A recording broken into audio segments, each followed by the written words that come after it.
Direto da redação.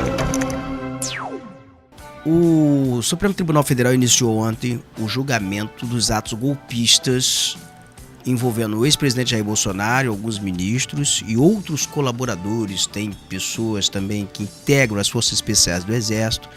E esse julgamento ele foi dividido em núcleos.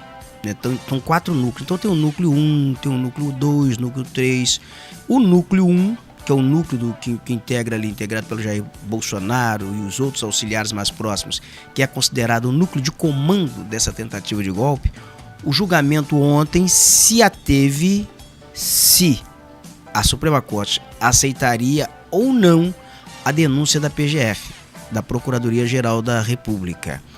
E no julgamento de ontem, a Procuradoria-Geral da República apresentou suas alegações e os ministros que compõem a turma encarregada do julgamento desta fase decidiu acolher a denúncia. A denúncia ela foi acolhida. Então, a partir de agora, o presidente Jair Bolsonaro e essas pessoas que estão implicadas nesse julgamento aí, nesse primeiro bloco, nesse primeiro núcleo do julgamento, elas são réus nesse processo. Agora começa a instrução processual para julgamento. Outros julgamentos devem ocorrer na próxima semana. Mas qual é a fase processual desses outros julgamentos? A Suprema Corte, a mesma turma da Suprema Corte, vai decidir se acolhe a denúncia em relação a essas outras pessoas ou não. Para ver se começa, então, o julgamento da fase processual. O que é a fase processual? É quando a acusação poderá pedir novas provas, é quando a defesa poderá também solicitar provas ali para... Aliás, é quando a defesa poderá fazer solicitação ou apresentar provas para tentar ali discutir teses para absolvição das pessoas que são acusadas nesses processos. Então, são várias fases do processo. Ontem não há condenação do Jair Bolsonaro. Ontem, portanto, foi apenas a aceitação da denúncia contra o Jair Bolsonaro. Agora o processo começa a fase em que o processo vai correr, em que defesa vai se pronunciar, acusação vai se pronunciar. Tem todo um desdobramento até chegar então o julgamento para saber se é culpado ou não, se está inelegível ou não, se foi ou não, se vai arquivar. Arquivar não vai ser, né? Ontem não foi arquivamento. O processo transcorre a partir de agora. Agora é para valer. Mas vamos aqui acompanhar a primeira reportagem nessa sequência aqui com o Gabriel Brum. A primeira turma do Supremo Tribunal Federal, por unanimidade, aceitou a denúncia oferecida pela Procuradoria-Geral da República e tornou réus o ex-presidente Jair Bolsonaro e todos os demais 7 acusados de golpe de Estado. O ministro Alexandre de Moraes, relator do processo, foi o primeiro a apresentar seu voto. Ele afirmou que as pessoas tendem a esquecer notícias ruins e que os opositores ao julgamento usam isso para dizer que não houve violência.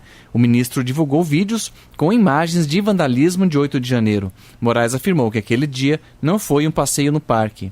Com notícias fraudulentas e com milícias digitais, passam a querer criar uma própria narrativa, como disse ontem, de velhinhas com a Bíblia na mão. E aqueles que se esqueceram de boa ou má fé que houve gravíssima violência contra a pessoa, vão se recordar agora. Isso não é violência? O segundo a votar foi o ministro Flávio Dino. Ele ressaltou que o golpe de Estado não é um crime qualquer. E se diz também, mas não morreu ninguém. No dia 1º de abril de 64, também não morreu ninguém. Mas centenas e milhares morreram depois. Golpe de Estado mata. Não importa se isto é no dia, no mês seguinte ou alguns anos depois. O ministro Luiz Fux acompanhou integralmente o relator, mas afirmou que vai reanalisar os critérios para as penas. Por isso, em outro processo, ele pediu vista na ação contra a mulher que pichou a estátua da Justiça com um batom. E eu confesso que, em determinadas ocasiões, eu me deparo com uma pena exacerbada. E foi por essa razão, ministro Alexandre, dando uma satisfação a Vossa Excelência, que eu pedi vista do caso, desse caso, que eu quero analisar o contexto em que essa senhora se encontrava. A ministra Carmen Lúcia disse que o país não pode ficar sem saber o que levou ao dia 8 de janeiro de 2023. Mas o que é preciso é desenrolar do dia 8 para trás para a gente chegar a esta máquina que tentou desmontar a democracia, que é um fato. Todo mundo assistiu pelas televisões, assistiu pelas redes sociais, o quebra-quebra e a tentativa de matar o Supremo.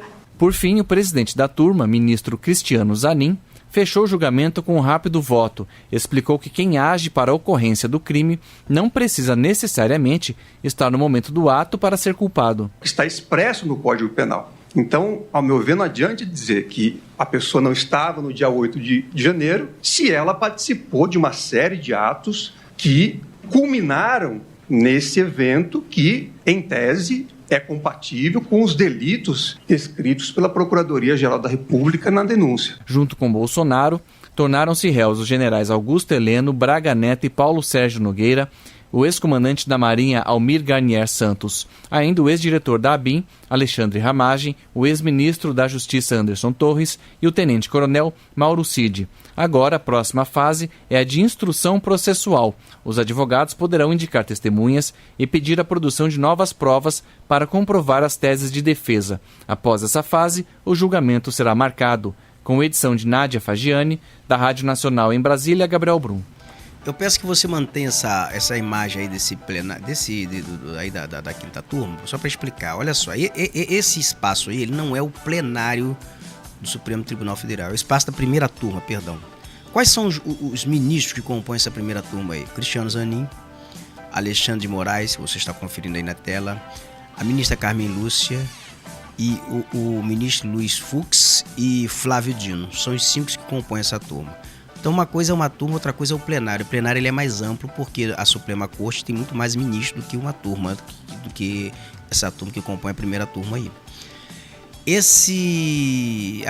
A discussão inicial que a defesa tentou fazer, ou tentou estabelecer ali, foi, na verdade, a legitimidade desse julgamento ser na quinta turma por envolver um ex-presidente da República, o Jair Bolsonaro. Ele entendia, a defesa tentou arguir que por envolver alguém que dispunha, que tinha o foro de prerrogativa especial, que é um ex-presidente da República, isso tinha que ser julgado, na verdade, no plenário e não na quinta turma. Os ministros entenderam que não, que ali não era o julgamento da instrução processual, não era o julgamento final, era apenas um julgamento se aceitaria, se a denúncia seria aceita ou não. O voto divergente aí foi o ministro Luiz Fux, que entendia que deveria ser no plenário. Os demais não, acharam que tinha que ser ali mesmo, e ali foi o julgamento. Então tem alguns pontos ali que ainda são divergentes, que o Fux ele está arguindo ali, ele está abrindo uma divergênciazinha. Por exemplo, com relação de uma condenação de uma mulher que teria pichado uma estátua com um batom, mas isso nem está ainda nesse inquérito, porque esse inquérito ele foi fatiado.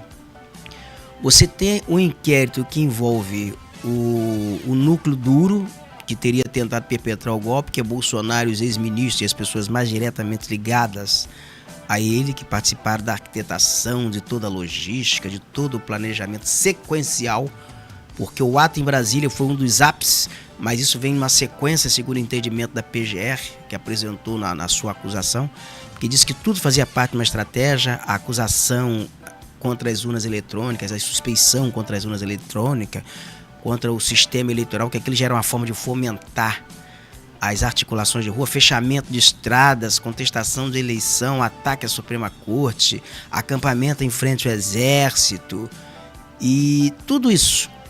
Os atos terroristas depois, um homem se explodiu com uma bomba em frente ao Supremo, que foi decorrência desses atos, dessas motivações dos atos preparatórios. Então é um conjunto da obra que está ali. Então por isso, e são pessoas diferentes, muita gente. Então você tem alguém que financiou, que ajudou a financiar essa logística, está em outro núcleo. Alguém que planejou, que está num núcleo. Alguém que foi para as atividades do rua, está em outro núcleo. Alguém que participou do quebra-quebra em Brasília, é outro núcleo. Então são vários núcleos que estão sendo julgados. Aí foi o primeiro. Já tem um outro julgamento marcado, que é para ver se aceita a denúncia contra o segundo núcleo ou não, se arquiva ou se aceita. Ou se vai abrir novamente aí se o processo vai ser instaurado e vai se começar a fase processual. São, acho, 4 ou 5 núcleos. Então e vai ser também aí nessa turma que vai ser julgado. E o que os ministros do Supremo Tribunal Federal eles estão sempre colocando é que as pessoas estão tentando relativizar. Dizer que eram velhinhas, que eram pessoas inocentes, que estavam ali. Eles estão dizendo que não eram pessoas inocentes. Essas pessoas participaram de uma tentativa de golpe de Estado, de uma tentativa de golpe que planejava matar, envenenar presidente eleito, envenenar vice-presidente, prender ministro da Suprema Corte. E o Flávio Dino, quando ele vai no ponto, ele diz, olha, o pessoal está dizendo que ditadura não era porque houve tentativa, mas que ditadura mata. A ditadura, quando ela se estabelece, ela pode não matar no mesmo dia, mas assim foi a ditadura militar. Em 64, a ditadura militar não matou ninguém. Mas a partir do AI-5, que foi 3 anos depois, começou a tortura, começou a matar, começou a prender, começou a desaparecer corpos. Então isso aí que ele toca, o Dino, o ministro Flávio Dino, ele tocou aí, bateu nesse ponto. Mas o que eu gostaria também aqui de pontuar nesse julgamento ontem do Jair Bolsonaro é que se vendeu para essas pessoas todas que isso ia dar em pizza, que não ia dar em nada, que Trump ia chegar aqui, ia intervir no Brasil, ia haver intervenção, o exército ia intervir, ia salvar todo mundo. E lá na fase inicial, o pessoal que está preso hoje teve a oportunidade de fazer transação penal, ficar em casa, usar tornozeleira eletrônica, pagar com cesta básica. Todo mundo, com base nessas retóricas, nessas narrativas, recusou fazer transação penal. Aí foram condenadas. As pessoas foram condenadas. Então o que os ministros estão falando é o seguinte, que ali não há inocentes, as pessoas sabiam no que ia dar, sabia a pena que estavam sujeitos a pegar, tiveram a oportunidade de fazer uma transação penal e não fizeram. Nós vamos ao desdobramento aqui nessa reportagem agora, porque eu entendo, pelo que eu li nesse processo, nessas 272 páginas da Procuradoria-Geral da República que foi apresentada, que no Supremo dificilmente essas pessoas serão absolvidas, essas pessoas serão condenadas. Já tem maioria, pelo que eu vejo ali, a tendência da maioria dos ministros da Suprema Corte é pela condenação dessas pessoas. E o que nos cabe aqui agora, e a minha curiosidade particularmente, é quanto à dosimetria. Há quantos anos essas pessoas serão condenadas à prisão, quais são as medidas que serão adotadas. E você vai observar na sequência dessa matéria aí, a citação de um artigo da lei que está fundamentando a condenação dessas pessoas. É fundamentado numa lei que foi sancionada pelo próprio Jair Bolsonaro. Eu creio que o Jair Bolsonaro, ao sancionar essa lei, ele acreditava que o golpe ele seria bem sucedido. Então ele já tinha aprovado um conjunto de leis para adotar contra as pessoas que viessem a protestar na rua ou se insurgir contra o golpe que se estabeleceria. Então ele se preparou, aquilo foi um negócio assim preparado para isso. Formataram todo o arcabouço para o pós-golpe, né? Para após o golpe de Estado. Você vai conferir agora o desdobramento na reportagem de Manuela Castro. O primeiro a votar foi o relator ministro Alexandre de Moraes. Por quase 2 horas, sempre citando a denúncia do Ministério Público, ele disse que havia uma organização criminosa com divisão de tarefas e hierarquia e que mesmo após a derrota nas urnas, Bolsonaro mandou que os militares publicassem notas técnicas para manter seus apoiadores nos quartéis, além de ter manuseado e discutido a minuta do golpe.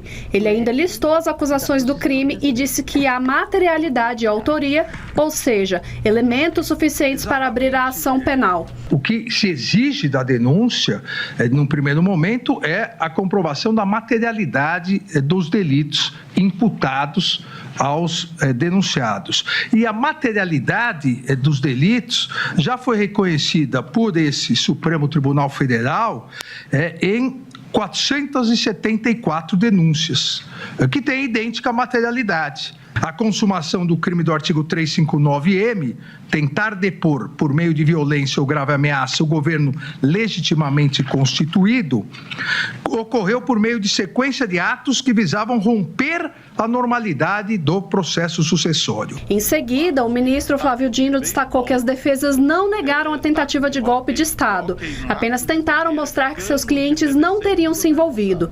Ainda para Dino, o fato do plano colocado em prática não ter se configurado não exclui a conduta criminosa. O terceiro ministro a votar foi Luiz Fux, que também votou para abrir a ação penal, mas apresentou divergências. Para ele, o local apropriado para o julgamento é o plenário do STF e há a possibilidade de que haja a chamada sobreposição de crimes, que ocorre quando, por exemplo, 2 crimes imputados a um denunciado talvez seja apenas um. Se eu quero relevar o direito não, o juiz tem poder, não tem direito, tem poder e dever.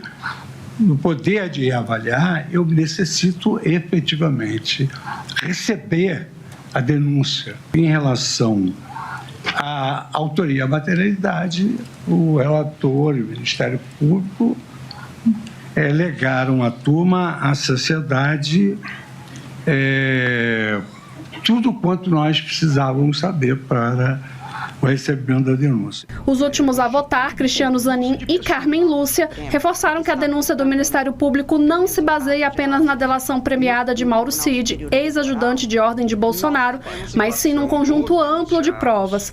Também destacaram que os ataques à democracia fizeram parte de um processo longo e articulado que se estruturou com o tempo. A denúncia não é inepta, acho que os fatos típicos criminosos são narrados, os indícios de materialidade estão presentes, estamos cumprindo o nosso dever de dar sequência para a apuração devida, para a instrução do processo e para um julgamento justo e democrático, porque felizmente o golpe não deu certo, temos democracia no Brasil, temos um Supremo atuando como sempre atuou.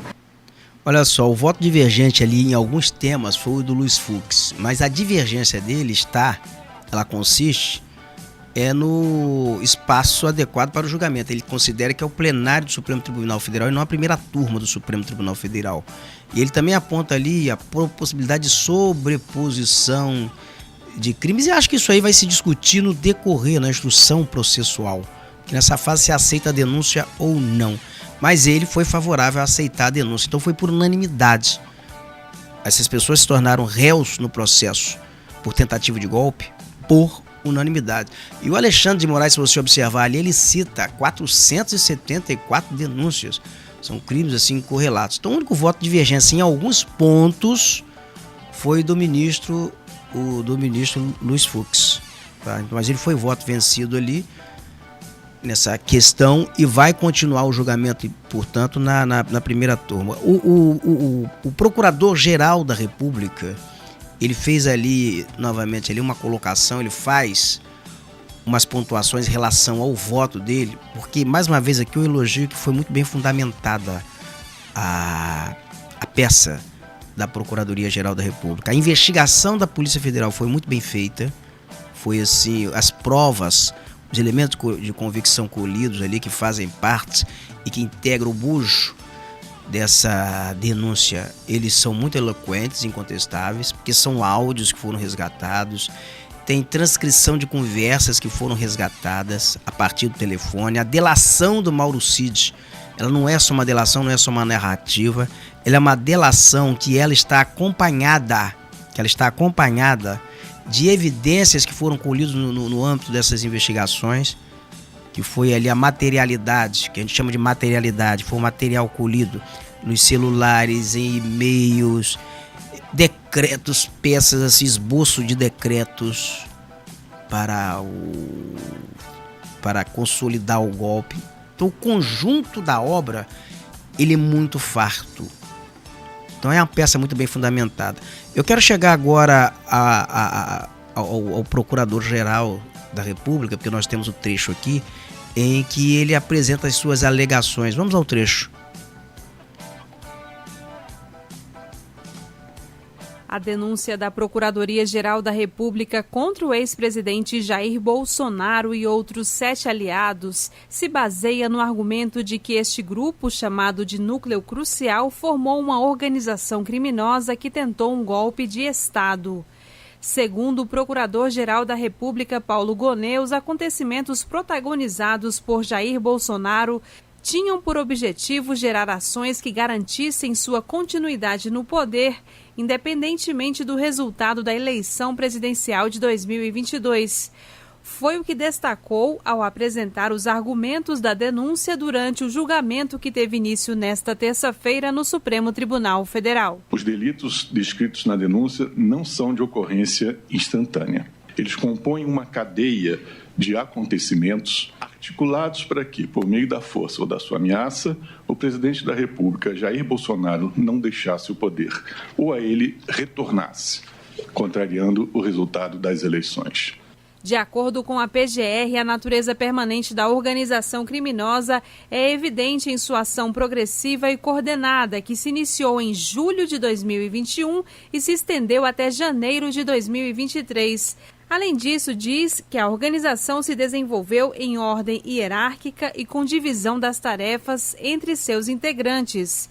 O relator do caso, o ministro Alexandre de Moraes, detalhou a denúncia da PGR, com destaque às ações que visavam romper a normalidade do processo sucessório. Esse propósito ficou evidenciado nos ataques recorrentes ao processo eleitoral, na manipulação indevida das forças de segurança pública para interferir na escolha popular, bem como na convocação do alto comando do Exército para obter apoio militar à decretação que formalizaria o golpe. Essas ações progressivas culminaram no 8 de janeiro, como explicou Moraes, também na leitura do relatório que detalhou a denúncia da PGR. Os denunciados programaram essa ação social violenta com o objetivo de forçar a intervenção das Forças Armadas e justificar um estado de exceção.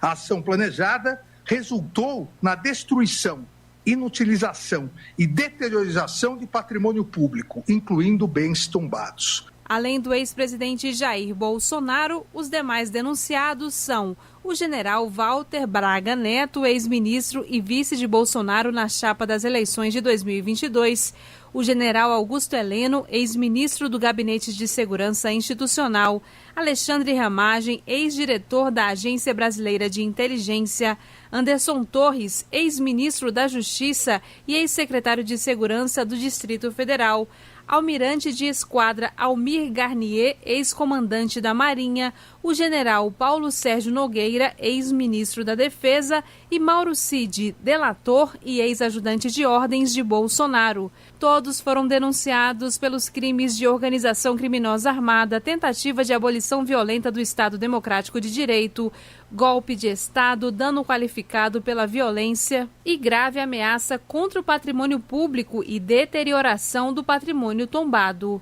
Com informações da Agência Brasil, da Rádio Nacional em Brasília, Daniela Longuinho. O que se constituiu aí, segundo a Procuradoria-Geral da República, é que se formou uma organização criminosa com vários núcleos. O núcleo de comando, o núcleo encarregado de espalhar notícias, fake news, espalhar desmoralização, atacar as instituições democráticas, outro núcleo especializado ali ou constituído para organizar os movimentos de rua, fechamento de estradas, acampamento em exército, o núcleo de financiamento. Então tudo isso está dividido. A organização criminosa, o que aconteceu? Diante desse desenho, o Supremo no julgamento decidiu fatiar esse julgamento. Então começou ontem pelo núcleo de comando, agora vem o próximo julgamento que o Cristiano Zanin já marcou. Agora já tem data, você vai conferir agora, para o núcleo que seria encarregado de difundir falsas notícias, as fake news, que era o chamado gabinete do ódio. Eu acho que essa é a próxima fase do julgamento. Mas nós vamos conferir agora na reportagem da Daniela Longuinho. O ministro Cristiano Zanin, presidente da primeira turma do Supremo Tribunal Federal, marcou para os dias 6 e 7 de maio o julgamento da denúncia da Procuradoria-Geral da República contra os acusados que pertencem ao chamado Núcleo 4 da trama golpista que teria ocorrido durante o governo do ex-presidente Jair Bolsonaro. De acordo com a PGR, os denunciados deste grupo são acusados de organizar ações de desinformação para propagar notícias falsas sobre o processo eleitoral e ataques virtuais a instituições e autoridades. Fazem parte desse núcleo os seguintes investigados: o major da reserva do Exército, Ailton Gonçalves Moraes Barros, o também major da reserva, Ângelo Martins de Nicole, o subtenente Giancarlo Gomes Rodrigues, o tenente-coronel Guilherme Marques de Almeida, o coronel Reginaldo Vieira de Abreu, o policial federal Marcelo Araújo Bormevê e Carlos César Moretson Rocha, presidente do Instituto Voto Legal. Até o momento, somente a denúncia do Núcleo 1 foi julgada. Na manhã desta quarta-feira, por unanimidade, o ex-presidente Jair Bolsonaro e mais 7 acusados viraram réus. O Núcleo 2 será julgado nos dias 29 e 30 de abril. O grupo é composto por 6 denunciados que são investigados de organizar ações para sustentar a permanência ilegítima de Bolsonaro no poder em 2022. A análise da denúncia contra o Núcleo 3 será realizada nos dias 20 e 21 de maio. O julgamento do caso estava previsto para os dias 8 e 9 de abril, mas a primeira turma remarcou as datas nesta quarta-feira. Os denunciados deste núcleo são acusados de planejarem ações táticas para efetivar o plano golpista. O grupo é formado por 11 militares do Exército e um policial federal. Os 34 denunciados pela PGR por tentativa de golpe de Estado foram divididos em 5 núcleos.